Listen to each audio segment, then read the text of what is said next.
So hey friends welcome to our next video जो मैंने भी वीडियो को प्रथम थर आसी वीडियो को लाइक शेयर और सब्सक्राइब निश्चय करेंगे कहीं ना भाई मु तुम एथिरे सब गुड़ाक जो आम ओडिशा गवर्नमेंट एग्जाम जो क्वेश्चन गुड़ाक आसूची से सब माराथन क्लास गुड़ाक ये अपलोड करी ओके आज टॉपिक जमी रही ओडिशा हिस्ट्री की नहीं पूरा 100टी क्वेश्चन अच्छी सिलेक्टेड आहरी भी आगक आसो है आउ 100 पूरा 100 आपण मैंने पूरा डिस्कसन करवा से केते स्कोर रखिछ मत कमेंट सेक्शन में निश्चय कह फ्रेंड्स तेज चलतु सेमती यही चैनल भाई तुम टॉपिक वाइज ही आनिबा okay topic wise marathon class गुड़ाक आनिबा आज जमी ओडिशा हिस्ट्री आनी तो काली सेमती ओडिशा जियोग्राफी एमती करके जो टॉपिक वाइज थे आनिबा ओके तो फास्ट क्वेश्चन रही ओडिया शब्दटी क्यों जनजाति आसी आम जो ओडिया शब्दटा अच्छी यहाँ कौ जनजाति गोटे आसी सो फ्रेंड्स यार राइट आंसर हो तुम ऑप्शन बी रे अच्छी देखो ओड्रो बा उड्र ओके ओड्र कहवा कि ओड्र कहवा यही आम ओडिया शब्दटी यही जनजाति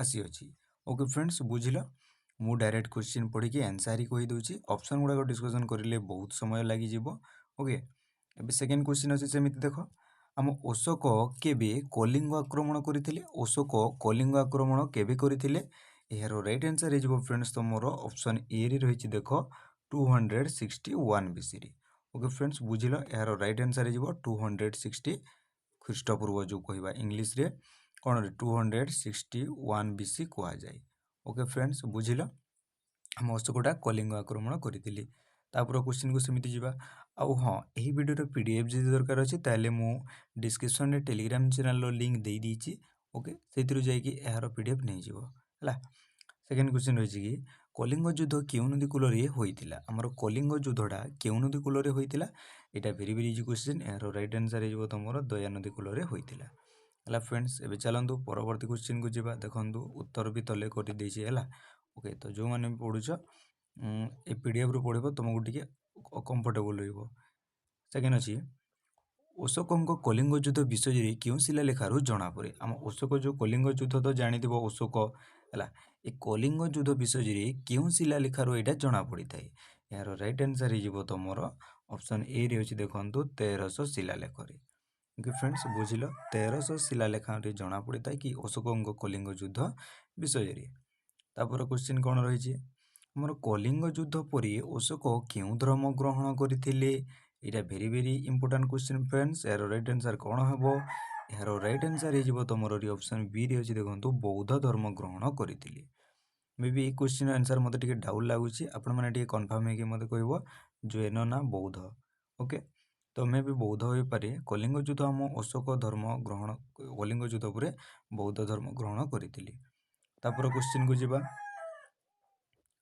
तापर क्वेश्चन रही अशोक समय कलिंगर राजधानी कौन थिला रे अशोक जो समय शासन करुले से टाइम आम कलिंगर राजधानीटा कौन थिला यार राइट आंसर हो तुम ऑप्शन बी रे अच्छी देखु तोसाली थिला ओके तोसाली थिला आम अशोक समय कलिंगर राजधानी ए चलतु परवर्ती क्वेश्चन को जावा एमती क्वेश्चन गुड़ाक पूरा 100टी ही अच्छी ओके तो आपने देखिए क्लास कर कहीं वीडियोटा लंबा हो पारे सेकेंड अच्छी प्राचीन काल में ओडिशा क्यों नाम जनाशुना थिला प्राचीन काल अर्थ पुरातन काल है आग काल आम ओडिशाटा कौ नाम जनाशुना रे कलिंग कहते उत्कल कहते उड्र कहते तो यार राइट आंसर कौन हो तुम उपरोक्त समस्त हो आम प्राचीन काल में ओडिशा को कलिंग उत्कल उड्र कहते तो उपरोक्त समस्त हो यार राइट आंसर तापर क्वेश्चन को जावा हाथीगुंफा शिलालेख क्यों राजा संपर्क में सूचना दिए आमर हाथीगुंफा शिलालेखटा क्यों राजा संपर्क में सूचना दे थाए यार राइट आंसर हो तुम ऑप्शन बी रे अच्छी देखो खारवेल राजा है फ्रेंड्स बुझिल आम हाथीगुंफा शिलालेख जो अच्छी से क्यों राजा संपर्क में सूचना दिए तुम क्यों गुंफा विषय खारवेल तापर क्वेश्चन अच्छी खारवेल क्यों वंशर राजा थिले आम खारवेलटा क्यों वंशर राजा थिले यार राइट आंसर हो तुम ऑप्शन बी रे अच्छी देखो छेदी वंशर से राजा थिले है जहाँ अल्सो कौन कह महामेघ वाहन कह जाए तो खारवेल आमर क्यों वंशर राजा थिले छेदी वंशर राजा थिले है फ्रेंड्स मन रख यहाँ आम ओडिशा हिस्ट्री रे जो इंपोर्टाट क्वेश्चन गुड़ाक आसो तुम upcoming triple S under exam होगा जाऊँगी जो excise constable forester forest guard RI अमीन आईसीडीएस सुपरवाइजर ये पूरा बहुत बहुत इंपोर्टाट ये क्वेश्चन गुड़ाक ओके। तापर क्वेश्चन रही खारवेल क्यों धर्मर पृष्ठपोषक थे आमर खारवेलटा क्यों धर्मर पृष्ठपोषक थे यार राइट आंसर कौन हो ऑप्शन बी जैन धर्मर थे ओके। जैन धर्मर आम खारवेल पृष्ठपोषक थे। तापर क्वेश्चन कौन रही हाँ माठ वंशर राजधानी क्योंठारे थिला आम माठ वंशर राजधानीटा कौटारे थिला यार राइट आंसर कौन अच्छी ऑप्शन बी रे अच्छी देखो वर्धमानपुर ठारे थिला। माठर वंशर राजधानी क्योंठारे थिला रे वर्धमानपुर ठारे थिला हैला। तापर क्वेश्चन को जीवा तापर क्वेश्चन रही कि समुद्रगुप्तଙ୍କ दक्षिण भारत अभियान विषय रे केउठार जना पड़े आमर समुद्रगुप्तଙ୍କ दक्षिण भारत अभियान विषय रे केउठार जना पड़ी थाए आलाहाबाद प्रस्तुति ठारू आमर जना पड़ी थाए हैला। समुद्रगुप्त थे दक्षिण भारत अभियान विषय रे समुद्र आलाहाबाद प्रशस्ति ठारू जना पड़ी थाए। तापर क्वेश्चन रही गुप्त युगरे ओडिशार केउ अंचल महाकांतार नाम रे परिचित थिला देखो क्वेश्चन प्रथमे बुझीबा आम गुप्त युगरे ओडिशार केउ अंचल महाकांतार नाम रे परिचित थिला ओडिशार केउ अंचल सेटा महाकांतार नाम रे परिचित थिला फ्रेंड्स ऑप्शन बी रे अछि देखो आपण उत्तर भी शो करा होछि तो कलाहांडी और जयपुरटा आमर महाकांतार नाम रे परिचित थिला एटा को ध्यान देथिबे आम जो गुप्त युगरे ओके। गुप्त युगरे ओडिशार केउ दुईटी अंचल को महाकांतार कहा जाउतिला कलाहांडी और जयपुर को। तापर क्वेश्चन को जीवा चलो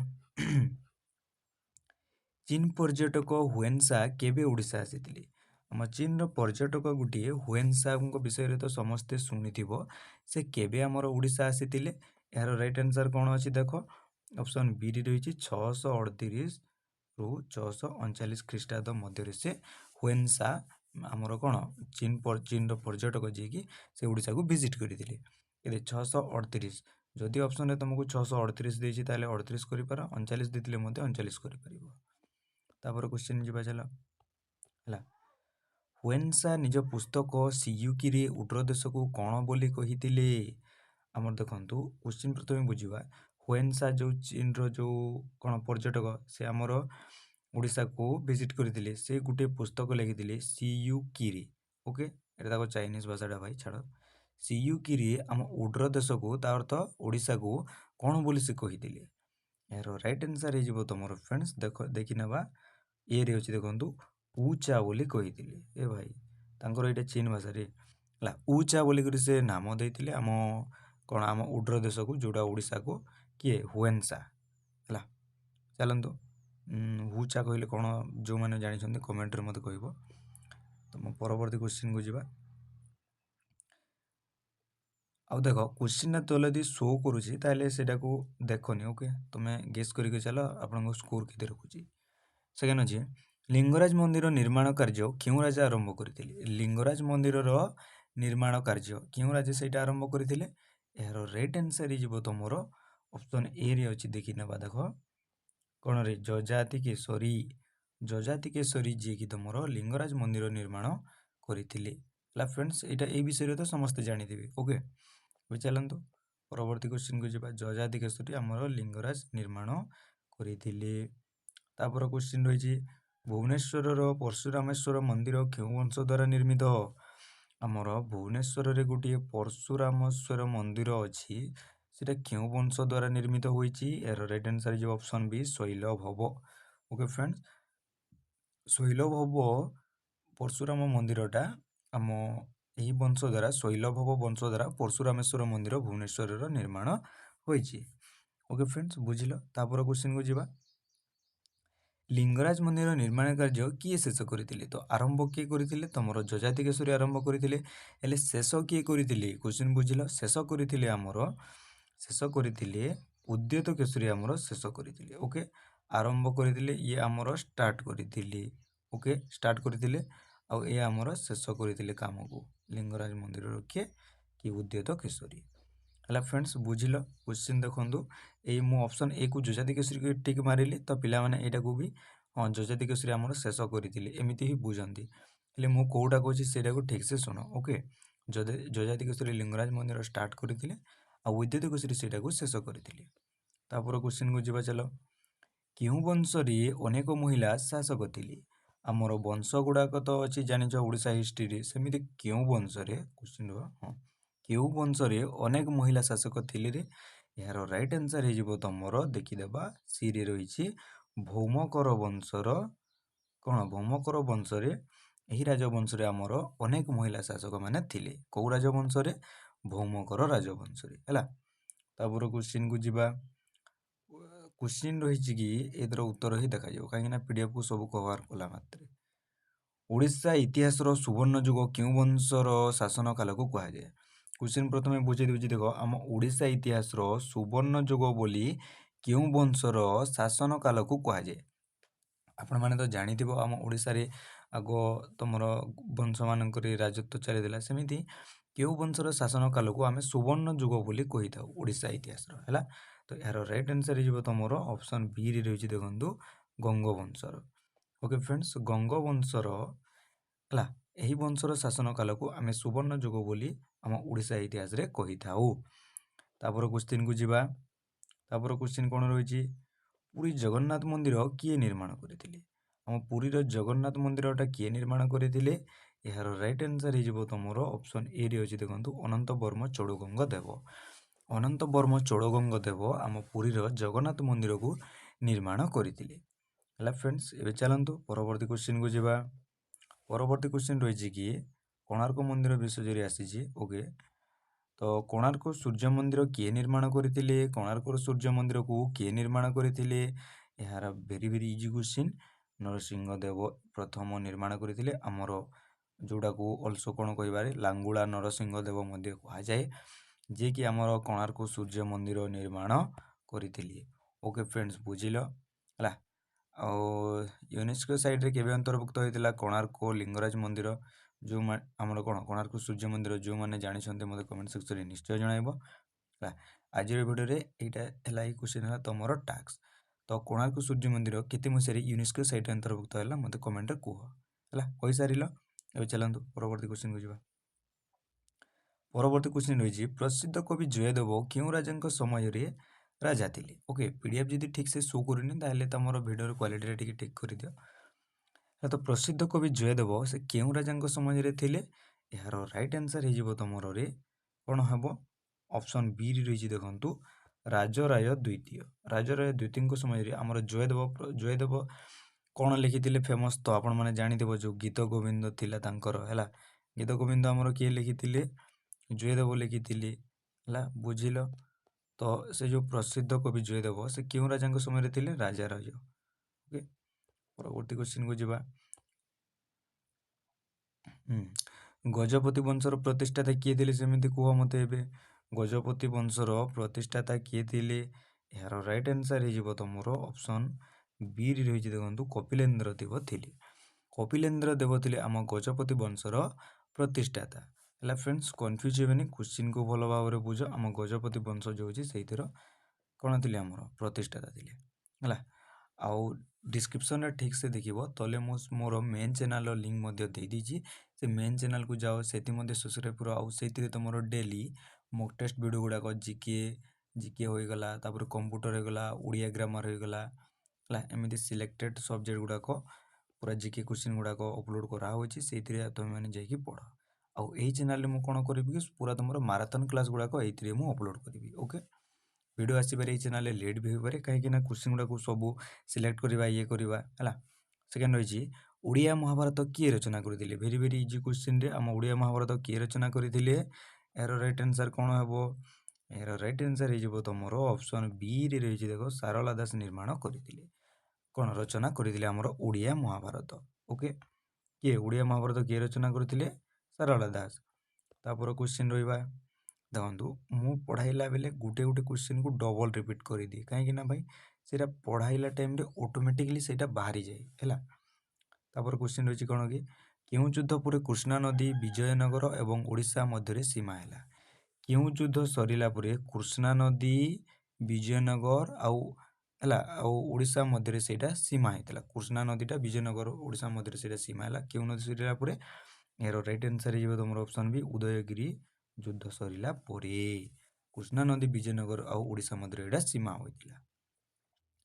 तापर क्वेश्चन कौन रही आमर देखि नबा ओडिशा मुस्लिम शासन केबे आरंभ हैला आम ओडिशा मुस्लिम मान शासन केबे आरंभ होइतिला यार राइट आंसर कौन हेबो देखिदबा 1568 जब यार राइट आंसर 1568 ख्रीष्टाब्द आम ओडिशा मुस्लिम माने शासन आरंभ करथिले केते मसिया रे 1568 मसिया रे हैला फ्रेंड्स बुझिलो एबे चलंतु तमरो परवर्ती क्वेश्चन को जिबा परवर्ती क्वेश्चन रही कि गोहिरा टिकिरी युद्ध 1568 रे किए परास्त होइतिले आम जो ए गोहिरा टिकिरी युद्धटा अच्छी जोटा कि 1568 मसीह होइतिला से युद्ध रे आमर किए परास्त होइतिले यार राइट आंसर हो तुम ऑप्शन बी रे अच्छी देखंतु मुकुंद देव ये गोहिरा टिकिरी युद्ध किए परास्त होइतिले तुमर सेटा केते मसीह रे 1568 मसीह एटा भी इम्पोर्टेंट ओके आउ किए परास्त होइतिले जदि पचारिबो मुकुंद देव परास्त होइतिले तापर क्वेश्चन को जिबा हला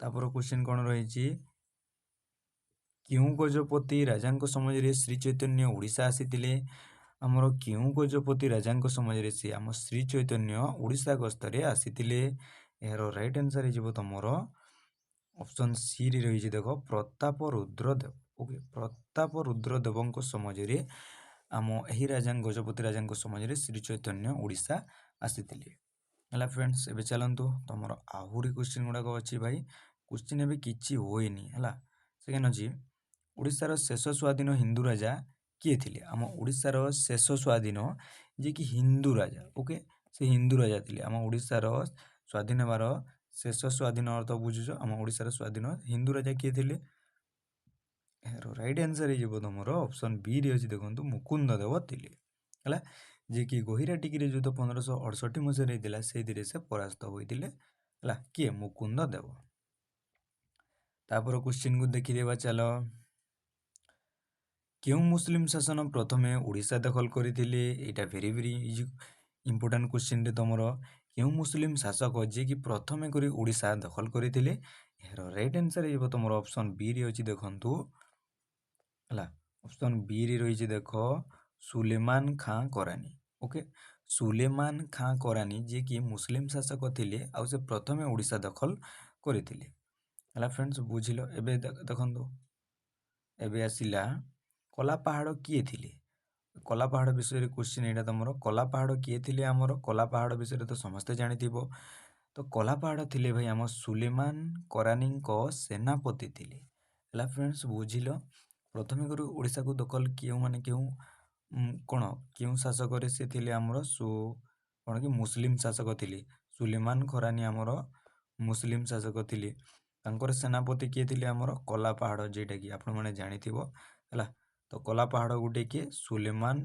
करानी सेनापति हला तापर क्वेश्चन को जिबा बालेश्वर कदम रसुल किए निर्माण करथिले यार यार राइट आंसर कौन हम मत देख क्वेश्चन प्रथम देखीदबा बालेश्वर रे कदम रसुल जो होइतिला सेहितिरे तमर ओके कदम रसुल एटा किए निर्माण करथिले यार राइट आंसर हो तुमर ऑप्शन बी रे अछि देखंतु मोहम्मद तकी खां ओके मोहम्मद तकी खां जे कि आम बालेश्वर कदम रसुल निर्माण करथिले तापर क्वेश्चन को जिबा हला ओडिशा रे मराठा शासन केबे आरंभ होइतिला ओडिशा रे आम मराठा मानक शासन केबे आरंभ होइतिला रे यार राइट आंसर आम ओडिशा रे मराठा मराठा मानक शासन आरंभ होइतिला यार राइट आंसर कौन हेबो ऑप्शन ए रे अछि देखंतु ऑप्शन ए रे अछि 1751 मसिया रे मराठा माने शासन आरंभ करथिले ओडिशा रे हला आउ इंग्रेज माने केबे आरंभ करथिले 1803 मसिया रे इंग्रेज माने ओडिशा को अधिकार करले हला प्रथमे क्यों डिस्ट्रिक्ट को अधिकार करथिले खोर्धा डिस्ट्रिक्ट को हला रे बुझिलो 1803 मसिया रे हला बुझिलो तो आम ओडिशा को इंग्रेज माने अधिकार करथिले 1803 मसिया रे और मराठा मानक शासन आरंभ होइतिला तमरो रे 1751 मसिया रे चलंतु परवर्ती क्वेश्चन को जिबा परवर्ती क्वेश्चन कौन रही कि क्वेश्चन प्रथमे तुमको क्लियर कर दे रहो हला अकबरଙ୍କ सेनापति भावे किए ओडिशा को मोगल साम्राज्य रे मिसाई दिले से आमर अकबरଙ୍କ सेनापति भाव किए सी जे को आम ओडिशा को मोगल साम्राज्य रे मिसाई देइतिले यार राइट आंसर हो तुम ऑप्शन बी रे अछि देखंतु राजा मान सिंह हला उत्तर भी आमर अच्छी तले देख राजा मान सिंह जी की अकबर सेनापति अटंती से अकबर सेनापति भावे से ओडिशा को आमर मुगल साम्राज्य रे मिसाई देइथिले। तापर क्वेश्चन कौन रही मराठा माने ओडिशा को क्यों दुई भाग में विभक्त करथिले रे एरो राइट आंसर कौन हम तो आम जो मराठा माने थिनी ये माने ओडिशा को केते भाग रे क्यों दुई भाग में विभक्त करथिले गुटे गला तुमर कौन मोगल बंदी आ गुटे गड़जात है मोगल माने जो बंदी करथिले मोगल बंदी कहवा आ गड़जात राज्य गुड़ाक आप तो जानी है मराठा माने आम ओडिशा को से दुई भाग में एमती विभक्त करथिले गुटे मोगल बंदी आ गुटे गड़जात है एबे क्वेश्चन आसब देख मोगल शासन काल रे ओडिशा केतोटी सरकार रे विभक्त थिला आमर मोगल शासन जो टाइम रे चली से टाइम रे आम ओडिशाटा केतोटी सरकार रे विभक्त होइतिला एरो राइट आंसर हो 5टी सरकार रे विभक्त होइतिला हला फ्रेंड्स मने रहिबो 5टी सरकार रे विभक्त होइतिला। एबे ओडिशा रे प्रथमे क्यों यूरोपीय शक्ति वाणिज्य कोठी स्थापन करथिले रुह क्वेश्चन टिके जूम करि दिए ओडिशा रे प्रथमे करी क्यों यूरोपीय शक्ति वाणिज्य कोठी स्थापन करथिले यार राइट आंसर हे जिवो तमरो ऑप्शन बी रे अछि देखंतु पोर्तुगीज माने वास्को ड गामा हमर को से हमर को देशर रे पोर्तुगीज देशर जे कि प्रथमे आसीतिले हम प्रथमे यूरोपीय हला ओडिशा रे पोर्तुगीज जो कहवा से पोर्तुगीज माने प्रथमे शक्ति वाणिज्य कोठी मान स्थापन करथिले हला ए क्वेश्चन तमरो ऑलरेडी रिपीट हो सारी छी आ क्वेश्चन आसे एबे भी यही एग्जाम रे भी आसीबो तमरो ओके सेकेंड अछि ओडिशा दखल करबा पई आसीतिबा इंग्रेज कर्नेलଙ୍କ नाम कोन थिला बुझिबा ओडिशा दखल करबा पई जो आसीतिबा इंग्रेज कर्नेलଙ୍କ नाम सेटा कोन थिला रे कर्नेल हारकोट जोटा को ऑप्शन बी रे रही देख कर्नेल हारकोट थिला यार आम कर्नेल हारकोट थिला जे कि इंग्रेज कर्नेल थिले जे कि से ओडिशा दखल करबा पई से आसीतिले। तापर क्वेश्चन को जीवा चलो तापर क्वेश्चन कौन रही 1803 मसीह इंग्रेज माने क्या परास्त कर ओडिशा दखल कले से इंग्रेज माने जो ओडिशा 1803 मसीह है ओडिशा को आसीतिले हेले से क्या परास्त करके ओडिशा दखल करते यार राइट आंसर हो मराठा मान परास्त करिकी आ मराठा माने केते मसीह आरंभ करते 1751 मसीह ओके से माने तांकर शासन कालटा आरंभ करते 1751 रु हेले भाई 1803 मसीह भाई इंग्रेज मान एंट्री है आउे से माने मराठा मान परास्त कर ओडिशा को से माने राज करते बुझिल क्लियर पूरा परवर्ती क्वेश्चन भाई उत्तर टा देखा जाउछि ना सेकेंड अछि कि ओडिशार प्रथम मराठा सुबादार किए थिले आम ओडिशार प्रथम मराठा सुबादार किए थिले यार राइट आंसर हो तुम शेष भट्ट साठी ओके शेष भट्ट साठी थिले आम ओडिशार प्रथम मराठा सुबादार है सुबादार थिले सुबादार अर्थ किए कौन बुझुछ मत कमेंट रे कह है तापर क्वेश्चन को जीवा चलो सही क्वेश्चन इंग्रेज माने केबे ओडिशा दखल कले आपण मानको ऑलरेडी कहि सारिछि मु इंग्रेज माने आम ओडिशा को दखल करथिले 1803 मसिया रे सेही टाइम रे आम ता आगरे आम मराठा माने थिले जो माने कि मराठा मानको कोन मराठा मानको से माने परास्त करिकि आम ओडिशा को दखल कले 1803 मसिया रे तापर क्वेश्चन को जीवा जयी राजगुरु विषय क्वेश्चन आसिला जयी राजगुरु क्यों राजा राजगुरु थुले रे आम जयी राजगुरु जे थिले जयी राजगुरु आम जे कि ओडिशार प्रथम शहीद शहीद थिले हैला मार्टियर तो जयी राजगुरु क्यों राजा राजगुरु थिले यार राइट आंसर हो तुमर ऑप्शन ए रे अछि देखंतु मुकुंद देव द्वितीय राजा राजगुरु थिले आमर जयी राजगुरु हैला फ्रेंड्स बुझिलो अबे चलंतु तुमर परवर्ती क्वेश्चन को जीवा परवर्ती क्वेश्चन रही पाइक विद्रोह केबे होइतिला very very important question friends Paika विद्रोह तुमर केबे होइतिला रे यार राइट आंसर हो तुमर 1817 मसीह रे होइतिला हमर पाइक विद्रोहटा 1817 मसीह रे होइतिला हला तापर क्वेश्चन को जीवा आम ओडिशार प्रथम स्वाधीनता संग्राम काहाकू कहा जाए आम ओडिशार प्रथम स्वाधीनता को लेकिन संग्राम कहिदेबा काहाकू कहा जाय थाए यार राइट आंसर कौन हे रे यार राइट आंसर हो तुमर ऑप्शन बी रे अछि देखंतु समस्त जानि देबो पाइक विद्रोह पाइक विद्रोह ला पाइक विद्रोह तो केते फेमस आम ओडिसा रे जानिछ ସେମିତି ପାଇକ ବିଦ୍ରୋହ କେତେ ମସିହାରେ ହୋଇଥିଲା ତମର 1800 ଏବେ ହିଁ ଡିସ୍କସନ୍ କରିକି ଆସିଲି ଭୁଲି ଯାଉଛ ଭାଇ 1817 ମସିହାରେ ହେଲା। ତ ଓଡ଼ିଶାରେ କୋଉଟା ଆମର ପ୍ରଥମ ସ୍ୱାଧୀନ ସଂଗ୍ରାମ କୋଉଟା ସେଇଟା କ'ଣ ପାଇକ ବିଦ୍ରୋହ ହେଲା। ବୁଝିଲ କ୍ୱେଶ୍ଚିନ୍ କ୍ଲିୟର ହେଲା। ମୁଁ ତଲେ ହିଁ ଆନ୍ସର୍ ଗୁଡ଼ାକ ଆଡ଼୍ କରିଛି ସେଥିପାଇଁ ଟିକେ ତମକୁ ପ୍ରୋବ୍ଲେମ୍ ହେଉଥିବ ହେଲା। ସେକେଣ୍ଡ ଅଛି ରଖ ପାଇକ ବିଦ୍ରୋହର ମୁଖ୍ୟ ନେତା କିଏ ଥିଲେ ତମର? ଏବେ ମୋତେ କୁହ ଏହାର ରାଇଟ୍ ଆନ୍ସର୍ କ'ଣ ହେବ? ଆମ ପାଇକ ବିଦ୍ରୋହ ଯେଉଁ ହୋଇଥିଲା ସେଥିରେ ଆମର ମୁଖ୍ୟ ନେତା କିଏ ଥିଲେ? ଏହାର ରାଇଟ୍ ଆନ୍ସର୍ ହେଇଯିବ ତମର ଅପସନ୍ ବିରେ ଅଛି ଦେଖନ୍ତୁ ବକ୍ସି ଜଗବନ୍ଧୁ ଥିଲେ। ବକ୍ସି ଜଗବନ୍ଧୁ ଥିଲେ ଭାଇ ଆମ ପାଇକ ବିଦ୍ରୋହର ମୁଖ୍ୟ ନେତା ହେଲା। ତାପରେ କ୍ୱେଶ୍ଚିନ୍କୁ ଯିବା। ତାପରେ କ୍ୱେଶ୍ଚିନ୍ ରହିଛି କି 1800 ଆମ ସମ୍ବଲପୁରରେ 1857 ମସିହାରେ ବିଦ୍ରୋହର ନେତୃତ୍ୱ କିଏ ନେଇଥିଲେ? ସମ୍ବଲପୁରରେ 1857 ମସିହାରେ ଯେଉଁ ବିଦ୍ରୋହ ହୋଇଥିଲା ସେଥିର ନେତୃତ୍ୱ କିଏ ନେଇଥିଲେ ଆମର? ଏହାର ରାଇଟ୍ ଆନ୍ସର୍ ହେଇଯିବ ତମର ଅପସନ୍ ବିରେ ରହିଛି ଦେଖନ୍ତୁ ବୀର ସୁରେନ୍ଦ୍ର ସାଏ ହେଲା। ବୀର ସୁରେନ୍ଦ୍ର ସାଏ ଆମର ସମ୍ବଲପୁରରେ ଯେଉଁ ହୋଇଥିଲା ଆମେ ଭାଇ ସମ୍ବଲପୁରର ହିରୋ ଭାଇ ଇଏ ଆପଣମାନେ ତ ଜାଣିଥିବ ବୀର ସୁରେନ୍ଦ୍ର ସାଏଙ୍କ ବିଷୟରେ କିଏ ହବା ନ ଜଣେ ଯିଏକି ସମ୍ବଲପୁରର ହିରୋ ସେ ଆମର 1857 ମସିହାରେ ବିଦ୍ରୋହର ନେତୃତ୍ୱ ନେଇଥିଲେ। ଚାଲନ୍ତୁ ତାପରେ ପରବର୍ତ୍ତୀ କ୍ୱେଶ୍ଚିନ୍କୁ ଯିବା ହେଲା। ଭିଡ଼ିଓଟା ଭାଇ ଆହୁରି ଲମ୍ବା ହେବ ଓକେ। ଏବେ ଦେଖ ସେକେଣ୍ଡ କ୍ୱେଶ୍ଚିନ୍ କ'ଣ ରହିଛି? ଜୟୀ ରାଜଗୁରୁଙ୍କୁ କେବେ ଫାଶୀ ଦିଆଯାଇଥିଲା ରେ? ଏହାର ରାଇଟ୍ ଆନ୍ସର୍ କ'ଣ? ଅଲରେଡ଼ି ତମକୁ ଉତ୍ତର ଶୋ କରାହେଉଛି 1806 ମସିହାରେ ହେଲା। 1806 ମସିହାରେ ଜୟୀ ରାଜଗୁରୁଙ୍କୁ ଫାଶୀ ଦିଆଯାଇଥିଲା। ଆଉ ଏଇଟା ମନେ ରଖିଥିବ କି ଜୟୀ ରାଜଗୁରୁ ହେଲେ ଆମ ଓଡ଼ିଶାର ପ୍ରଥମ ଶହୀଦ ହେଲା। ପ୍ରଥମ ଶହୀଦ ଭାବରେ କିଏ ଜଣାଶୁଣା? ଆମ ଓଡ଼ିଶାର ଜୟୀ ରାଜଗୁରୁ ଭାଇ। ତାଙ୍କର ଯେଉଁ ସେ ଗଛ ଡାଲରେ ବାନ୍ଧିକି ସେ ଯେଉଁ ଏମାନେ ଦୁଇ ଫାଳ କରିଦେଇଥିଲେ ସେଇଟା ସେଇ ସିନ୍ଟା ତ ଆପଣମାନେ ଜାଣିଥିବ ହେଲା। ତାପରେ କ୍ୱେଶ୍ଚିନ୍କୁ ଯିବା। ଚାଖି ଖୁଣ୍ଟିଆଙ୍କ ପ୍ରକୃତ ନାମ କ'ଣ ଥିଲା? ଚାଖି ଖୁଣ୍ଟିଆ କିଏ ରେ? ଚାଖି ଖୁଣ୍ଟିଆଙ୍କ ଯିଏକି ତାଙ୍କର ପ୍ରକୃତ ନାମ କ'ଣ ଥିଲା? ଏହାର ରାଇଟ୍ ଆନ୍ସର୍ ହେଇଯିବ ଚନ୍ଦନ ହଜୁରୀ ଥିଲା ହେଲା। ବୁଝିଲ ଆମ ଚାଖି ଖୁଣ୍ଟିଆଙ୍କ ପ୍ରକୃତ ନାମ କ'ଣ ଥିଲା? କ'ଣ ଥିଲା ରେ? ଚନ୍ଦନ ହଜୁରୀ ଥିଲା। ଏବେ ଚାଲନ୍ତୁ ପରବର୍ତ୍ତୀ କ୍ୱେଶ୍ଚିନ୍କୁ ଯିବା। ଭିଡ଼ିଓ ତ ଆପଣମାନେ ଗୋଟିଏ ୱାନ୍ ସଟ୍ ଭିଡ଼ିଓ ହିଁ କହିବା ଏଇଟାକୁ। ଯଦି ତୁମେ ମାନେ ୱାଚ୍ ନ କରିପାରୁଛ ତାହେଲେ ଏଇଟାକୁ ଭାଗେ ଭାଗେ କରିକି ଦେଖ ଓକେ। ମେ ବି ଭିଡ଼ିଓଟା ଆହୁରି ଲମ୍ବା। ତାପରେ କ୍ୱେଶ୍ଚିନ୍ ରହିଛି ଓଡ଼ିଶାରେ ନଙ୍କ ଦୁର୍ଭିକ୍ଷ କେବେ ପଡ଼ିଥିଲା? 1866 ମସିହାରେ ଆମ ଓଡ଼ିଶାରେ ନଙ୍କ ଦୁର୍ଭିକ୍ଷ ପଡ଼ିଥିଲା। ଏଇ କ୍ୱେଶ୍ଚିନ୍ଟା ତ ତମର ସବୁ ଗୁଡ଼ାକ ଏକ୍ଜାମ୍ରେ ଦେଖିବାକୁ ପାଇବ ତମେ। ଆମ ଓଡ଼ିଶା ଗଭର୍ଣ୍ଣମେଣ୍ଟର କୌଣସି ବି ଏକ୍ଜାମ୍ ଦିଅ ଯଦି ହିଷ୍ଟ୍ରି ଆଡ଼ୁ କ୍ୱେଶ୍ଚିନ୍ ଏଇଟା ସିଓର ହିଁ ତମେ ଆସିବା। ତାପରେ କ୍ୱେଶ୍ଚିନ୍କୁ ଯିବା। ନଙ୍କ ଦୁର୍ଭିକ୍ଷ ସମୟରେ ତଦନ୍ତ ପାଇଁ କେଉଁ କମିଶନ ବସିଥିଲା? Very very important question friends ଏଇଟା।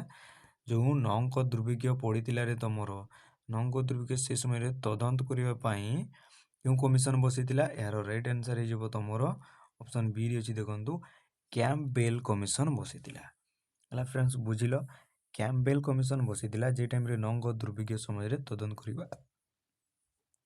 ତଦନ୍ତ କରିବା ପାଇଁ ଓକେ। ପରବର୍ତ୍ତୀ କ୍ୱେଶ୍ଚିନ୍। ଓଡ଼ିଶାର ପ୍ରଥମ ଗ୍ରାଜୁଏଟ୍ ବା ସ୍ନାତକ କିଏ ଥିଲେ? ଆମ ଓଡ଼ିଶାର ପ୍ରଥମ ଗ୍ରାଜୁଏଟ୍ ବା ସ୍ନାତକ କିଏ ଥିଲେ ରେ? ଏହାର ରାଇଟ୍ ଆନ୍ସର୍ ହେଇଯିବ ତମର ଅପସନ୍ ବିରେ ଅଛି ଦେଖନ୍ତୁ ମଧୁସୂଦନ ଦାସ ଓକେ। ଯିଏକି ଆମ ଓଡ଼ିଶାର ପ୍ରଥମ ଗ୍ରାଜୁଏଟ୍ ବା ଯେଉଁଟାକୁ ସ୍ନାତକ ଡିଗ୍ରୀ ସେ ପାଇଥିଲେ କିଏ? ମଧୁସୂଦନ ଦାସ। ଏଇଟା ବି ଭେରି ଭେରି ଇମ୍ପୋର୍ଟାଣ୍ଟ ମନେ ରଖିଥିବ ହେଲା। ତାପରେ କ୍ୱେଶ୍ଚିନ୍ କ'ଣ ରହିଛି? ଉତ୍କଳ ସମ୍ମିଳନୀ କିଏ ଗଠନ କରିଥିଲେ? ଉତ୍କଳ ସମ୍ମିଳନୀ କିଏ ଗଠନ କରିଥିଲେ ଆମର? ଏହାର ରାଇଟ୍ ଆନ୍ସର୍ କ'ଣ ହେବ? ଅପସନ୍ ବିରେ ରହିଛି ଦେଖନ୍ତୁ ମଧୁସୂଦନ ଦାସ ଆମର ଉତ୍କଳ ସମ୍ମିଳନୀ ଗଠନ କରିଥିଲେ ହେଲା। ଫ୍ରେଣ୍ଡସ୍ ବୁଝିଲ ଉତ୍କଳ ସମ୍ମିଳନୀ କିଏ ଗଠନ କରିଥିଲେ? ମଧୁସୂଦନ ଦାସ। ତା ପରବର୍ତ୍ତୀ କ୍ୱେଶ୍ଚିନ୍କୁ ଯିବା। ତା ପରବର୍ତ୍ତୀ କ୍ୱେଶ୍ଚିନ୍ ହେଉଛି କି ସତ୍ୟବାଦୀ ବନବିଦ୍ୟାଳୟ କିଏ ପ୍ରତିଷ୍ଠା କରିଥିଲେ? ଏଇଟା ତ very very easy question friends. ଆମର ସତ୍ୟବାଦୀ ବନବିଦ୍ୟାଳୟ ପ୍ରତିଷ୍ଠା କରିଥିଲେ ରେ ଅପସନ୍ ବିରେ ଅଛି ଦେଖନ୍ତୁ ମଧୁସୂଦନ ଦାସ ଗୋପବନ୍ଧୁ ଦାସ ହେଲା। ତ ଆମର ଗୋପବନ୍ଧୁ ଦାସ ତମର ସତ୍ୟବାଦୀ ବନବିଦ୍ୟାଳୟ ପ୍ରତିଷ୍ଠା କରିଥିଲେ ହେଲା। ଫ୍ରେଣ୍ଡସ୍ ବୁଝିଲ। ଏବେ ଚାଲନ୍ତୁ ପରବର୍ତ୍ତୀ କ୍ୱେଶ୍ଚିନ୍କୁ ଯିବା। ସତ୍ୟବାଦୀ ବନବିଦ୍ୟାଳୟ ଯିଏ ପ୍ରତିଷ୍ଠା କରିଥିଲେ ଆମର ଗୋପବନ୍ଧୁ ଦାସ ସେଇଟା କେତେ ମସିହାରେ ପ୍ରତିଷ୍ଠା ହୋଇଥିଲା? ଏହାର ରାଇଟ୍ ଆନ୍ସର୍ ହେଇଯିବ ତମର ଅପସନ୍ ବିରେ ଅଛି ଦେଖନ୍ତୁ 1909 ମସିହାରେ। 1909 ମସିହାରେ ସତ୍ୟବାଦୀ ବନବିଦ୍ୟାଳୟ ପ୍ରତିଷ୍ଠା ହୋଇଥିଲା ହେଲା। ଫ୍ରେଣ୍ଡସ୍ ବୁଝିଲ ତ କେତେ ମସିହାରେ ସତ୍ୟବାଦୀ ବନବିଦ୍ୟାଳୟ ପ୍ରତିଷ୍ଠା ହୋଇଥିଲା ରେ? 1909 ମସିହାରେ। ଏବେ ଚାଲନ୍ତୁ ତମର ପରବର୍ତ୍ତୀ କ୍ୱେଶ୍ଚିନ୍କୁ ଯିବା। ସେମିତି ପରବର୍ତ୍ତୀ କ୍ୱେଶ୍ଚିନ୍ କ'ଣ ରହିଛି? ଓଡ଼ିଶାରେ ପ୍ରଥମେ ଛାପାଖାନା ଯୋଉଟାକୁ ପ୍ରିଣ୍ଟିଂ ପ୍ରେସ୍ କହିବା କେବେ ଓ କେଉଁଠାରେ ହୋଇଥିଲା? ଏହାର ରାଇଟ୍ ଆନ୍ସର୍ ହେଇଯିବ ତମର ଅପସନ୍ ଏ ରେ ହେଉଛି ଦେଖନ୍ତୁ 1837 ମସିହାରେ ଆଉ କଟକଠାରେ। ଓଡ଼ିଶାର ପ୍ରଥମ ପ୍ରିଣ୍ଟିଂ ପ୍ରେସ୍ କେଉଁଠାରେ ହୋଇଥିଲା? କଟକଠାରେ। ଆଉ କେତେ ମସିହା ଯଦି ପଚାରିବ 1837 ମସିହାରେ। ହେଲା ଫ୍ରେଣ୍ଡସ୍, ବୁଝିଲ? ଏବେ ଚାଲନ୍ତୁ ତମର ପରବର୍ତ୍ତୀ କ୍ୱେଶ୍ଚିନ୍କୁ ଯିବା। ସତ୍ୟମହିମା ଧର୍ମର ପ୍ରତିଷ୍ଠାତା କିଏ ଥିଲେ? ଆମ ସତ୍ୟମହିମା ଧର୍ମ ଯୋଉ ଅଛି ଏଇଥିରେ ତୁମର କ୍ୱେଶ୍ଚିନ୍, ଏଇ ଧର୍ମ ଗୁଡ଼ାକ କିଏ କେଉଁ ଧର୍ମ ପ୍ରତିଷ୍ଠା କରିଥିଲେ ଏଇଟା ତମର ସିଓର କ୍ୱେଶ୍ଚିନ୍ରେ ଆସେ। ହେଲା, ତ ସେମିତି ସତ୍ୟମହିମା ଧର୍ମର ପ୍ରତିଷ୍ଠା କିଏ ଥିଲେ? ଏହାର ରାଇଟ୍ ଆନ୍ସର୍ ହେଇଯିବ ତମର ଅପସନ୍ ବି ରେ ଅଛି ଦେଖନ୍ତୁ ମହିମା ଗୋସାଇଁ ଥିଲେ। ତମମାନେ କ୍ୱେଶ୍ଚିନ୍ ପଢ଼ିକି ରିଲେଟ୍ କରିପାରୁଥିବ। ହେଲା, ମହିମା ଧର୍ମର ପ୍ରତିଷ୍ଠାତା କିଏ ଥିଲେ? ମହିମା ଗୋସାଇଁ। ହେଲା, ତା ପରବର୍ତ୍ତୀ କ୍ୱେଶ୍ଚିନ୍ କ'ଣ ରହିଛି? ଓଡ଼ିଶାକୁ ପ୍ରଥମ ଥର ପାଇଁ ମହାତ୍ମା ଗାନ୍ଧୀ କେବେ ଆସିଥିଲେ? ଆମ ଓଡ଼ିଶାକୁ ପ୍ରଥମ ଥର ପାଇଁ ମହାତ୍ମା ଗାନ୍ଧୀ କେବେ ଆସିଥିଲେ ରେ? ଏହାର ରାଇଟ୍ ଆନ୍ସର୍ ହେଇଯିବ ତମର 1921 ମସିହାରେ ସେ ଓଡ଼ିଶାକୁ ପ୍ରଥମ କରି ଆସିଥିଲେ। ହେଲା, ପ୍ରଥମ ଥର ପାଇଁ।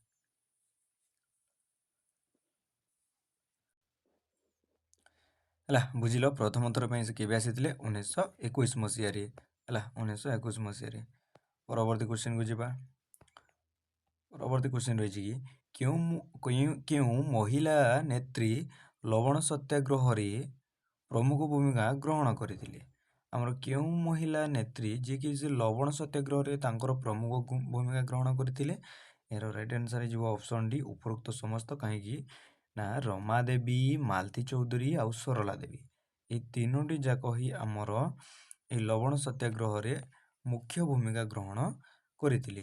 ରେଫରେନ୍ସ ତ ଏହାର ରାଇଟ୍ ଆନ୍ସର୍ କ'ଣ ହେଇଯିବ? ଉପରୋକ୍ତ ସମସ୍ତ। ଏବେ ଚାଲନ୍ତୁ ପରବର୍ତ୍ତୀ କ୍ୱେଶ୍ଚିନ୍ କ'ଣ ରହିଛି? ପରବର୍ତ୍ତୀ କ୍ୱେଶ୍ଚିନ୍ ରହିଛି କି ଇଞ୍ଚୁଡ଼ିର ଲବଣ ସତ୍ୟାଗ୍ରହର ନେତୃତ୍ୱ କିଏ ନେଇଥିଲେ? ଆମ ଇଞ୍ଚୁଡ଼ିରେ ଯେଉଁ ଲବଣ ସତ୍ୟାଗ୍ରହ ହୋଇଥିଲା ସେଇଟାର ନେତୃତ୍ୱ ଆମର କିଏ ନେଇଥିଲେ? ଏହାର ରାଇଟ୍ ଆନ୍ସର୍ ହେଇଯିବ ତମର କ'ଣ? ଅପସନ୍ ବି ରେ ରହିଛି ଦେଖ ସୁରେନ୍ଦ୍ରନାଥ ଦାସ। ହେଲା, ଆମ ଇଞ୍ଚୁଡ଼ି ଯେଉଁ ଲବଣ ସତ୍ୟାଗ୍ରହ ତମ ଇଞ୍ଚୁଡ଼ିରେ ହୋଇଥିଲା ତାହାର ନେତୃତ୍ୱ ନେଇଥିଲେ ଆମର ସୁରେନ୍ଦ୍ରନାଥ ଦାସ। ହେଲା ଫ୍ରେଣ୍ଡସ୍, ବୁଝିଲ? ଏବେ ଚାଲନ୍ତୁ ପରବର୍ତ୍ତୀ କ୍ୱେଶ୍ଚିନ୍କୁ ଯିବା। ତମର ପରବର୍ତ୍ତୀ କ୍ୱେଶ୍ଚିନ୍ କ'ଣ ରହିଛି କି? ହେଲା, ପରବର୍ତ୍ତୀ କ୍ୱେଶ୍ଚିନ୍ ରହିଛି ସ୍ୱତନ୍ତ୍ର ଓଡ଼ିଶାର ପ୍ରଥମ ପ୍ରଧାନମନ୍ତ୍ରୀ କିଏ ଥିଲେ? ଆମ ଓଡ଼ିଶା ସ୍ୱତନ୍ତ୍ର ହେବା ପରେ ତାହାର ପ୍ରଥମ ପ୍ରଧାନମନ୍ତ୍ରୀ କିଏ ଥିଲେ? ଏହାର ରାଇଟ୍ ଆନ୍ସର୍ ହେଇଯିବ ତମର ଅପସନ୍ ବି ରେ ରହିଛି ଦେଖନ୍ତୁ କୃଷ୍ଣଚନ୍ଦ୍ର ଗଜପତି ଥିଲେ। ହେଲା, କୃଷ୍ଣଚନ୍ଦ୍ର ଗଜପତି ଯିଏକି ଆମ କେଉଁଠାରେ ସ୍ୱତନ୍ତ୍ର ଓଡ଼ିଶାର ପ୍ରଥମ ପ୍ରଧାନମନ୍ତ୍ରୀ ଥିଲେ। ଏବେ ତା କ୍ୱେଶ୍ଚିନ୍କୁ ଯିବା। ତା ପରବର୍ତ୍ତୀ କ୍ୱେଶ୍ଚିନ୍ ରହିଛି ସ୍ୱତନ୍ତ୍ର ଓଡ଼ିଶା ପ୍ରଦେଶ କେବେ ଗଠିତ ହୋଇଥିଲା? ସ୍ୱତନ୍ତ୍ର ଓଡ଼ିଶା ପ୍ରଦେଶଟା ଆମର କେବେ ଗଠିତ ହୋଇଥିଲା? ଏହାର ରାଇଟ୍ ଆନ୍ସର୍ ହେଇଯିବ ତମର 1 ଏପ୍ରିଲ 1936 ମସିହାରେ। 1 ଏପ୍ରିଲ 1936 ମସିହାରେ ଆମ ଓଡ଼ିଶାଟା ସ୍ୱତନ୍ତ୍ର ପ୍ରଦେଶ ଭାବେ ଗଠିତ ହୋଇଥିଲା। ଏବେ ଚାଲନ୍ତୁ ପରବର୍ତ୍ତୀ କ୍ୱେଶ୍ଚିନ୍କୁ ଯିବା। ପରବର୍ତ୍ତୀ କ୍ୱେଶ୍ଚିନ୍ କ'ଣ ରହିଛି କି କେଉଁ ସ୍ଥାନ ଆମ ଓଡ଼ିଶାର କେଉଁ ସ୍ଥାନକୁ ଦ୍ୱିତୀୟ ଦାଣ୍ଡି ଭଳି ପରିଚିତ? ଦ୍ୱିତୀୟ ଦାଣ୍ଡି ବୋଲି କାହାକୁ କୁହାଯାଇଥାଏ? ଆମ ଓଡ଼ିଶାର କେଉଁ ସ୍ଥାନକୁ ରେ? ଏହାର ରାଇଟ୍ ଆନ୍ସର୍ ହେଇଯିବ ତମର ଅପସନ୍ ବି ରେ ଅଛି ଦେଖନ୍ତୁ ଇଞ୍ଚୁଡ଼ିକୁ। ଆମ ଓଡ଼ିଶାର ଇଞ୍ଚୁଡ଼ିକୁ ଦ୍ୱିତୀୟ ଦାଣ୍ଡି ବୋଲି କୁହାଯାଇଥାଏ। ହେଲା ଫ୍ରେଣ୍ଡସ୍, ଏବେ ଚାଲନ୍ତୁ ତମର ପରବର୍ତ୍ତୀ କ୍ୱେଶ୍ଚିନ୍କୁ ଯିବା। ଲକ୍ଷ୍ମଣ ନାୟକଙ୍କୁ କେବେ ଫାଶୀ ଦିଆଯାଇଥିଲା? ଯେଉଁ ଲକ୍ଷ୍ମଣ ନାୟକ ଥିଲେ ତାଙ୍କୁ ସେ କେବେ ଫାଶୀ ଦିଆଯାଇଥିଲା? ଏହାର ରାଇଟ୍ ଆନ୍ସର୍ କ'ଣ ହେବ? ଏହାର ରାଇଟ୍ ଆନ୍ସର୍ ହେଇଯିବ ତମର ଅପସନ୍ ବି ରେ ଅଛି ଦେଖନ୍ତୁ 1943 ମସିହାରେ। ହେଲା, ଆମ ଲକ୍ଷ୍ମଣ ନାୟକଙ୍କୁ ଫାଶୀ ଦିଆଯାଇଥିଲା କେବେ? 1943 ମସିହାରେ। ବୁଝିଲ? ଚାଲନ୍ତୁ ତମର ପରବର୍ତ୍ତୀ କ୍ୱେଶ୍ଚିନ୍କୁ ଯିବା। ପରବର୍ତ୍ତୀ କ୍ୱେଶ୍ଚିନ୍ କ'ଣ ରହିଛି? ଓଡ଼ିଶାର ଜାଲିଆନାୱାଲାବାଗ କାହାକୁ କୁହାଯାଏ? Very very easy question. ଆମ ଓଡ଼ିଶାର ଜାଲିଆନାୱାଲାବାଗ କାହାକୁ କୁହାଯାଇଥାଏ ରେ? ଏହାର ରାଇଟ୍ ଆନ୍ସର୍ ହେଇଯିବ ତମର ଅପସନ୍ ବି ରେ ଅଛି ଦେଖନ୍ତୁ ଇରମକୁ କୁହାଯାଇଥାଏ। ହେଲା, ଏ ଇରମକୁ କୁହାଯାଇଥାଏ ଆମ ଓଡ଼ିଶାର ଜାଲିଆନାୱାଲାବାଗ ହତ୍ୟାକାଣ୍ଡ ବୋଲି କୁହାଯାଇଥାଏ। ଆମର କେଉଁଟାକୁ? ଇରମକୁ କୁହାଯାଇଥାଏ। ତା ପରବର୍ତ୍ତୀ କ୍ୱେଶ୍ଚିନ୍କୁ ଯିବା। ତା ପରବର୍ତ୍ତୀ କ୍ୱେଶ୍ଚିନ୍ କ'ଣ ରହିଛି କି ଇରମ ଗୁଲିକାଣ୍ଡ କେବେ ହୋଇଥିଲା? ଇରମ ଗୁଲିକାଣ୍ଡ ବିଷୟରେ ତ ସମସ୍ତେ ଜାଣିଥିବ, ସେଇଟା କେବେ ଘଟିଥିଲା? ଏହାର ରାଇଟ୍ ଆନ୍ସର୍ ହେଇଯିବ ତମର 1942 ମସିହା ସେପ୍ଟେମ୍ବର 28। ହେଲା, तो 1942 मसीहा सेप्टेम्बर 28 तारिखରେ ହେଲା ଆମର ଇରମ ଗୁଲିକାଣ୍ଡଟା ଘଟିଥିଲା। ହେଲା ଏବେ ପରବର୍ତ୍ତୀ କ୍ୱେଶ୍ଚିନ୍କୁ ଯିବା। ତମର ପରବର୍ତ୍ତୀ କ୍ୱେଶ୍ଚିନ୍ କ'ଣ ରହିଛି? ପରବର୍ତ୍ତୀ କ୍ୱେଶ୍ଚିନ୍ ଦେଖିଦେବା ଚାଲ।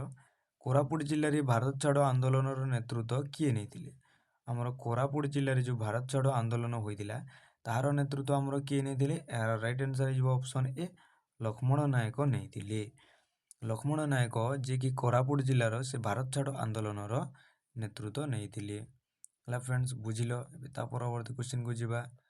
ଆପଣମାନଙ୍କୁ ଠିକ୍ ହେବା ପାଇଁ ଏହାର PDFଟାକୁ ନିଶ୍ଚୟ ପଢ଼ ହେଲା, ଆଉ ସେ ଟେଲିଗ୍ରାମ ଚ୍ୟାନେଲକୁ ଫଲୋଟେ କରିଥିବ, କାହିଁକିନା ମୁଁ ତମର ସେଇଥିରେ ଯେଉଁଟା ବି PDF ଭିଡ଼ିଓ ପଢ଼ାଏ ୟୁଟ୍ୟୁବରେ ସେଇଥିରେ ହିଁ ଅପଲୋଡ଼ କରେ। ତା କ୍ୱେଶ୍ଚିନ୍ ଅଛି, ପ୍ରଜାମଣ୍ଡଳ ଆନ୍ଦୋଳନ କାହା ବିରୋଧରେ ଥିଲା? ଏ ଯେଉଁ ପ୍ରଜାମଣ୍ଡଳ ଆନ୍ଦୋଳନ ଥିଲା ସେଇଟା କାହା ବିରୋଧରେ ଥିଲା ରେ? ଏହାର ରାଇଟ୍ ଆନ୍ସର୍ ହେଇଯିବ ତମର କ'ଣ? ଅପସନ୍ ବିରେ ରହିଛି। ଦେଖ, ଗଡ଼ଜାତ ରାଜାମାନଙ୍କ ବିଷୟରେ ଏ ପ୍ରଜାମଣ୍ଡଳ ଆନ୍ଦୋଳନଟା ତାଙ୍କ ବିରୁଦ୍ଧରେ ହୋଇଥିଲା। ହେଲା, ଆମର କ'ଣ ରହିବ କି? ଗଡ଼ଜାତର ରାଜା। ତା ପରବର୍ତ୍ତୀ କ୍ୱେଶ୍ଚିନ୍କୁ ଯିବା ଚାଲ। ଚାଲନ୍ତୁ ପରବର୍ତ୍ତୀ କ୍ୱେଶ୍ଚିନ୍କୁ ଯିବା। ଉତ୍କଳ ବିଶ୍ୱବିଦ୍ୟାଳୟ କେବେ ପ୍ରତିଷ୍ଠା ହୋଇଥିଲା? ହେଲା, ଏହାର ରାଇଟ୍ ଆନ୍ସର୍ କ'ଣ ହେବ? ମୋତେ ଏହାର ରାଇଟ୍ ଆନ୍ସର୍ ଏଥିରେ ତ ଜଣା ହୋଇନାହିଁ। ଏହାର ରାଇଟ୍ ଆନ୍ସର୍ କ'ଣ ହେବ ମୋତେ କୁହ। ସୋ ଫ୍ରେଣ୍ଡସ୍, ଏହାର ରାଇଟ୍ ଆନ୍ସର୍ ହେଇଯିବ ତମର ଅପସନ୍ ବିରେ ଅଛି। ଦେଖନ୍ତୁ, 1943 ମସିହାରେ ଆମର ଉତ୍କଳ ବିଶ୍ୱବିଦ୍ୟାଳୟଟା ପ୍ରତିଷ୍ଠା ହୋଇଥିଲା। କେତେ ମସିହାରେ? 1943 ମସିହାରେ। ହେଲା, ମନେ ରହିଲା। ଏବେ ଚାଲନ୍ତୁ ପରବର୍ତ୍ତୀ କ୍ୱେଶ୍ଚିନ୍କୁ ଯିବା। ତମର ପରବର୍ତ୍ତୀ କ୍ୱେଶ୍ଚିନ୍ କ'ଣ ରହିଛି କି? ଓଡ଼ିଶାରୁ କେଉଁ ଦୁଇଟି ରାଜ୍ୟ ବିହାର ଝାଡ଼ଖଣ୍ଡ ସହ ମିଶିଗଲା? ଆମର ଓଡ଼ିଶାରୁ କେଉଁ ଦୁଇଟି ରାଜ୍ୟ ସେ ରାଜ୍ୟ ସେଇଟା ହେଲା ଯେଉଁଟାକୁ ବିହାର ଝାଡ଼ଖଣ୍ଡ ସହ ମିଶି ଯାଇଥିଲା। ଏହାର ରାଇଟ୍ ଆନ୍ସର୍ ହେଇଯିବ ତମର ଅପସନ୍ ବିରେ ଅଛି। ଦେଖନ୍ତୁ, ଷଢ଼େଇକଲା ଓ ଖରସୁଆଁ। ହେଲା, ଏଇ ଷଢ଼େଇକଲା ଓ ଖରସୁଆଁ ଏଇ ଦୁଇଟି ରାଜ୍ୟଟା ତମର ବିହାର ଓ ଝାଡ଼ଖଣ୍ଡ ସହ ମିଶିଗଲା। ତା ପରବର୍ତ୍ତୀ କ୍ୱେଶ୍ଚିନ୍କୁ ଯିବା। କେଉଁ ଗଡ଼ଜାତ ରାଜ୍ୟ ସର୍ବଶେଷରେ ଓଡ଼ିଶାରେ ମିଶିଥିଲା? କେଉଁ ଗଡ଼ଜାତ ରାଜ୍ୟ ଗୋଟେ ଯେଉଁଟାକି ଆମ ଶେଷରେ ଆମ ଓଡ଼ିଶା ସହିତ ମିଶିଥିଲା? କେଉଁ ଗଡ଼ଜାତ ରାଜ୍ୟ ସେଇଟା? ଏହାର ରାଇଟ୍ ଆନ୍ସର୍ ହେଇଯିବ ଅପସନ୍ ବି, ମୟୂରଭଞ୍ଜ ରାଜ୍ୟ ସେଇଟା। ହେଲା, ଏଇ ମୟୂରଭଞ୍ଜ ଗଡ଼ଜାତ ରାଜ୍ୟଟା ସର୍ବଶେଷରେ ଆମ ଓଡ଼ିଶାରେ ମିଶିଥିଲା। ହେଲା, ଏବେ ଚାଲନ୍ତୁ ପରବର୍ତ୍ତୀ କ୍ୱେଶ୍ଚିନ୍କୁ ଯିବା। ଆଉ ସେଇଟା କେତେ ମସିହା ଯଦି ପଚାରିବ ରେ? 1949 ମସିହାରେ। ହେଲା, ମୟୂରଭଞ୍ଜ ଶେଷରେ ଗଡ଼ଜାତ ରାଜ୍ୟ ମିଶିଥିଲା। କେତେ ମସିହା ଯଦି ପଚାରିବ? 1949 ମସିହା। ତା ପରବର୍ତ୍ତୀ କ୍ୱେଶ୍ଚିନ୍କୁ ଯିବା ଚାଲ। ହେଲା, କ୍ୱେଶ୍ଚିନ୍ ରହିଛି କି ସର୍ବକନିଷ୍ଠ ଶହୀଦ ବାଜି ରାଉତ କେଉଁ ଗଡ଼ଜାତ ରାଜ୍ୟର ରାଜା ଥିଲେ? ଏହାର ରାଇଟ୍ ଆନ୍ସର୍ କ'ଣ ହେବ? ସର୍ବକନିଷ୍ଠ ଶହୀଦ ବାଜି ରାଉତ ବିଷୟରେ ତ ସମସ୍ତେ ଶୁଣିଥିବ। ସେ ଯେଉଁ ଛୋଟ ସମୟରୁ ସେ ଶହୀଦ ହୋଇଥିଲେ, ଛୋଟ ବୟସରୁ। ହେଲା, ତ ବାଜି ରାଉତ କେଉଁ ଗଡ଼ଜାତ ରାଜ୍ୟର ରାଜା ଥିଲେ? ଏହାର ରାଇଟ୍ ଆନ୍ସର୍ ହେଇଯିବ ତମର ଅପସନ୍ ବିରେ ଅଛି। ଦେଖନ୍ତୁ, ଢେଙ୍କାନାଳ ରାଜ୍ୟର ଆମର କ'ଣ ଗଡ଼ଜାତ ରାଜ୍ୟର ରାଜା ଥିଲେ ବାଜି ରାଉତ। ତା ପରବର୍ତ୍ତୀ କ୍ୱେଶ୍ଚିନ୍କୁ ଯିବା। ଓଡ଼ିଶାରେ ଗଡ଼ଜାତ ମିଶ୍ରଣ ପ୍ରକ୍ରିୟା କାହା ନେତୃତ୍ୱରେ ହୋଇଥିଲା? ଆମ ଓଡ଼ିଶାରେ ଗଡ଼ଜାତ ଯେଉଁ ରାଜ୍ୟ ଗୁଡ଼ାକ ଥିଲା ସେଇଟା ସବୁ ମିଶ୍ରଣ, ଏଇଟା କାହା ନେତୃତ୍ୱରେ ହୋଇଥିଲା? ଏହାର ରାଇଟ୍ ଆନ୍ସର୍ ହେଇଯିବ ତମର ହରେକୃଷ୍ଣ ମହତାବ ଓ ସରଦାର ପଟେଲଙ୍କ ନେତୃତ୍ୱରେ ଆମ ଓଡ଼ିଶାରେ ଗଡ଼ଜାତ ରାଜ୍ୟମାନଙ୍କ ମିଶ୍ରଣ ପ୍ରକ୍ରିୟାଟା ଆରମ୍ଭ ହୋଇଥିଲା। ଏବେ ଚାଲନ୍ତୁ ସେ ବୋଲି ପରବର୍ତ୍ତୀ କ୍ୱେଶ୍ଚିନ୍ ରହିଛି ତମର। ହେଲା, କୁଲବଧୂ ବୋଲି କାହାକୁ କୁହାଯାଇଥାଏ? ଏହାର ରାଇଟ୍ ଆନ୍ସର୍ ହେଇଯିବ ତମର ମଧୁସୂଦନ ଦାସଙ୍କୁ। ମଧୁସୂଦନ ଦାସଙ୍କୁ ଆମର କୁଲବଧୂ ବୋଲି କୁହାଯାଇଥାଏ। ହେଲା ଫ୍ରେଣ୍ଡସ୍, ବୁଝିଲ। ଏଇଟା ଭେରି ଭେରି ଇଜି କ୍ୱେଶ୍ଚିନ୍ରେ, ଏଇଟା କି ମନେ ରଖିବନି କି? ପରବର୍ତ୍ତୀ କ୍ୱେଶ୍ଚିନ୍ ରହିଛି ସେମିତି। ଦେଖ, ଆମ ଓଡ଼ିଶାର ପ୍ରଥମ ମହିଳା ମୁଖ୍ୟମନ୍ତ୍ରୀ କିଏ ଥିଲେ?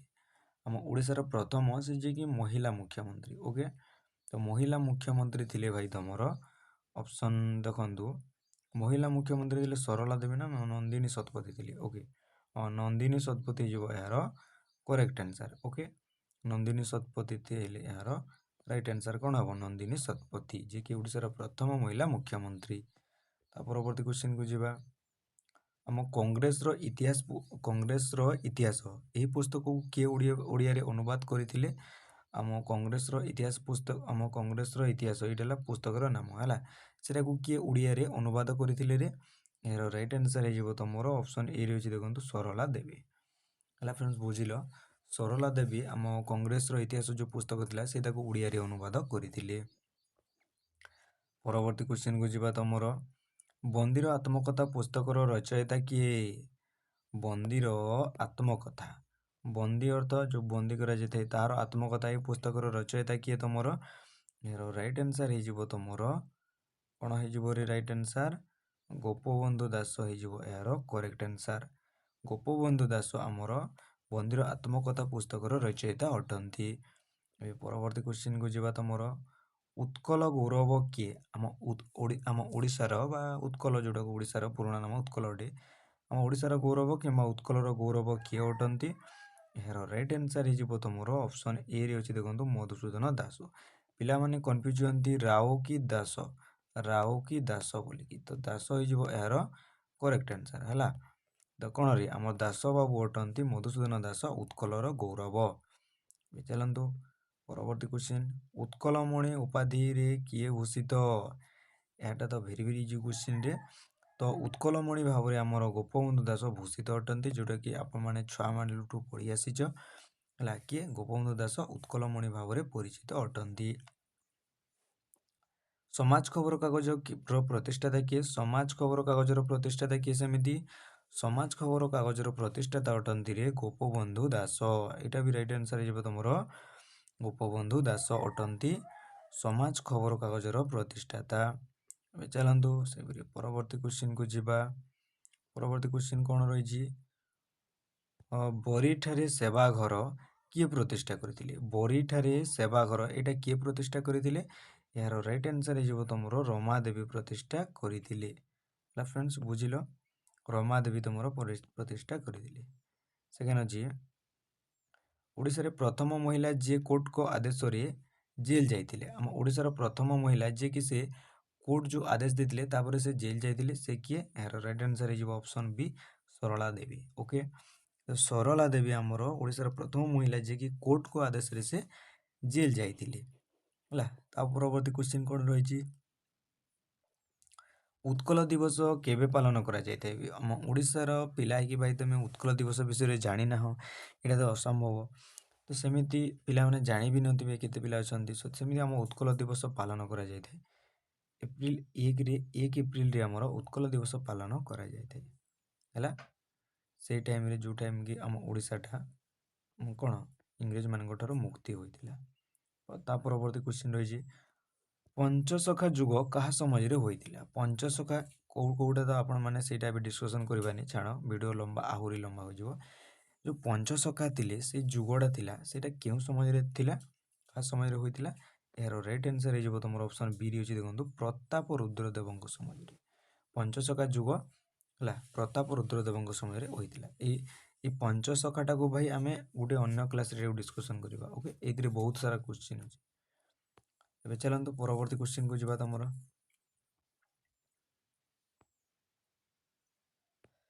1866 କ୍ୱେଶ୍ଚିନ୍ ପ୍ରଥମେ ଟିକେ ହେଲା। 1866ରେ ଯେଉଁ ଦୁର୍ଭିକ୍ଷ ପଡ଼ିଥିଲା ଆମ ଓଡ଼ିଶାରେ, ସେଇ ଟାଇମ୍ରେ ଶିକ୍ଷାର ବିକାଶ ପାଇଁ କେଉଁ କଲେଜ ପ୍ରତିଷ୍ଠା ହୋଇଥିଲା? ଏହାର ରାଇଟ୍ ଆନ୍ସର୍ ହେଇଯିବ ତମର ରେଭେନ୍ସା କଲେଜ ହେଲା ଫ୍ରେଣ୍ଡସ୍, ଯେଉଁଟାକି କେତେ ମସିହାରେ ହୋଇଥିଲା? 1876 ମସିହାରେ ହୋଇଥିଲା। ଆଉ କାହିଁକି ହେଇଥିଲା କି? ତାର ରିଜନ୍ ଥିଲା ଆମ 1866 ମସିହାରେ ଯେଉଁ 9ଙ୍କ ଦୁର୍ଭିକ୍ଷ ପଡ଼ିଥିଲା ସେ ଟାଇମ୍ରେ ଓଡ଼ିଶାର ଆମର ଶିକ୍ଷା କ୍ଷେତ୍ରଟା ବହୁତ ଡାଉନ୍ ହେଇଯାଇଥିଲା। ତ ସେଇ ଟାଇମ୍ରେ ଆମ ରେଭେନ୍ସା କଲେଜଟା କ'ଣ କଲେଜଟା ପ୍ରତିଷ୍ଠା କରାଯାଇଥିଲା ହେଲା, ବୁଝିଲ। ଏବେ ପରବର୍ତ୍ତୀ କ୍ୱେଶ୍ଚିନ୍ ରହିଛି ଓଡ଼ିଶାର ନବଜୀବନ ମଣ୍ଡଳ କିଏ ଗଠନ କରିଥିଲେ? ଆମ ଓଡ଼ିଶାର ନବଜୀବନ ମଣ୍ଡଳ ଗଠନ କରିଥିଲେ ଅପସନ୍ ଏରେ ଅଛି ଦେଖନ୍ତୁ ରମାଦେବୀ ହେଲା। ତ ରମାଦେବୀ ଯେଉଁ ଥିଲେ ସେ ଆମ ଓଡ଼ିଶାର ନବଜୀବନ ମଣ୍ଡଳ ଗଠନ କରିଥିଲେ। ପରବର୍ତ୍ତୀ କ୍ୱେଶ୍ଚିନ୍କୁ ଯିବା। କେଉଁ କମିଟି ସୁପାରିଶ କ୍ରମେ ଓଡ଼ିଶା ଏକ ସ୍ୱତନ୍ତ୍ର ପ୍ରଦେଶ ହେଲା? କେଉଁ କମିଟିର ସୁପାରିଶ କ୍ରମରେ? ଏହାର ରାଇଟ୍ ଆନ୍ସର୍ ହେଇଯିବ ତମର ଅପସନ୍ ବି ଅର୍ଡନେଲ୍ କମିଟି।